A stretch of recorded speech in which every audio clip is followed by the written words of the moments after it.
Hello दोस्तों, कैसे हो आप। आज बात करते हैं महाराष्ट्र के विदर्भ की, क्योंकि विदर्भ में जिस पार्टी के विधानसभा में विधायक ज्यादा होंगे उस पार्टी की सरकार बनना तय माना जाता है। विदर्भ में विधानसभा के कुल 62 सीटें हैं। देश के कम से कम 10 राज्यों से ज्यादा विधानसभा सीटें रखने वाला महाराष्ट्र का विदर्भ क्षेत्र विधानसभा चुनाव में जिस पार्टी का साथ देता है वही सत्ता के करीब पहुंच पाता है। विदर्भ में 10 लोकसभा सीटें हैं और 62 विधानसभा सीटों वाले इस क्षेत्र में मुख्य मुकाबला अभी भी दो राष्ट्रीय दल कांग्रेस और भाजपा के बीच ही देखने को मिलता है। इस बार भी ये दोनों दल विदर्भ पर आधिपत्य के लिए अपनी पूरी ताकत झोंकते दिखाई दे रहे हैं। विदर्भ शुरू से ही कांग्रेस का गढ़ माना जा रहा है, लेकिन देश में राम जन्मभूमि उभार के साथ ही इस क्षेत्र में भाजपा ने भी अपनी जड़ें मजबूत करनी शुरू कर दी। भाजपा की पितृ संस्था कहे जाने वाले भाजपा के राष्ट्रीय स्वयंसेवक संघ आरएसएस का मुख्यालय विदर्भ के केंद्र नागपुर में ही है। पिछले 3 दशक में इसी नागपुर से नितिन गडकरी और देवेंद्र फडणवीस जैसे नेताओं का भी उदय हुआ है। गडकरी भाजपा पार्टी के राष्ट्रीय अध्यक्ष रह चुके हैं, तो देवेंद्र फडणवीस 2014 से 2019 तक महाराष्ट्र के मुख्यमंत्री रहे हैं। इन दोनों नेताओं के कारण कभी बहुत पिछड़ा कहे जाने वाले विदर्भ में विकास के कई काम हुए हैं। इस क्षेत्र के लोग भी स्वीकार करते हैं। यही कारण है कि नितिन गडकरी पिछले लोकसभा चुनाव में तीसरी बार चुनकर संसद में पहुंचे हैं।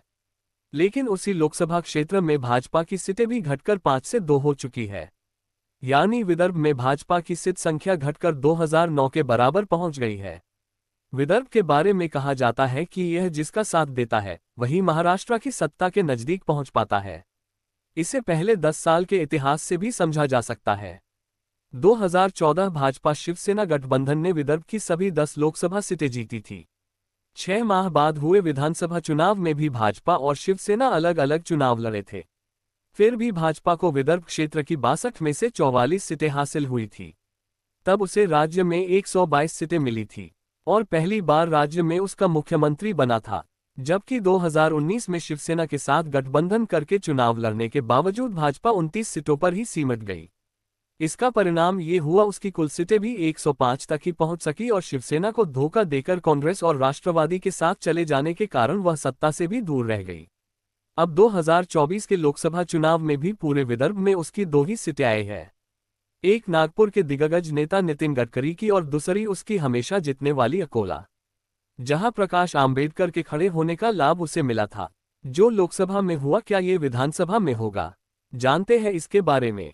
भाजपा के लिए ये संकेत अच्छे नहीं कहे जा सकते, लेकिन भाजपा नेता नहीं मानते कि लोकसभा जैसे चुनाव परिणाम विधानसभा में भी आएंगे। भाजपा प्रवक्ता अजय पाठक कहते हैं कि लोकसभा और विधानसभा के मुद्दे बिल्कुल अलग अलग होते हैं। लोकसभा चुनाव में संविधान बदलने और आरक्षण खत्म करने का भ्रम फैलाकर कांग्रेस और अन्य विपक्षी दलों ने लाभ ले लिया। अब वैसा नहीं होने वाला। विदर्भ की ही कामठी सीट से खुद चुनाव लड़ रहे भाजपा के प्रदेश अध्यक्ष चंद्रशेखर बावनकुले भाजपा की केंद्र और राज्य सरकारों द्वारा किए गए कार्यों का उल्लेख करते हुए कहते हैं, नागपुर जैसे बड़े नगर तो भाजपा के विकास को देख रहे हैं। कभी नक्सलवाद के लिए कुख्यात रहे गढ़चिरौली जिले में भी अब उद्योग पहुंच रहे हैं। इसके कारण वहां के युवाओं को रोजगार मिलने की सुनिश्चितता बढ़ गई है। विदर्भ के ही दूसरे विभाग अमरावती को टेक्सटाइल उद्योग का केंद्र बनाने का प्रयास भी भाजपा सरकार ही कर रही है, जिसके कारण इस विदर्भ और मराठवाड़ा के कपास उत्पादक किसानों के उत्पादों की खपत अब आसान हो जाएगी। इन विकास कार्यों के अलावा पिछड़े विदर्भ में कुछ ही महीनों पहले शुरू की गई मुख्यमंत्री लाडली बहन योजना का भी अच्छा असर दिखाई दे रहा है।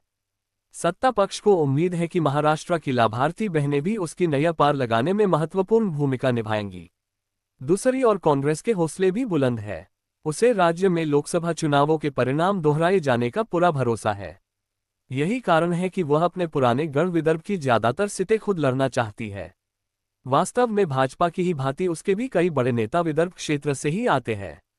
कांग्रेस के प्रदेश अध्यक्ष नाना पटोले की साकोली सीट से चुनाव लड़ रहे हैं, तो नेता प्रतिपक्ष विजय वडेट्टीवार ब्रह्मपुरी से चुनाव लड़ रहे हैं। और अगर तुम लोगों को ये वीडियो पसंद आई तो यार लाइक मार दो, और नहीं आई तब भी लाइक मार दो, क्योंकि फर्क नहीं पड़ता।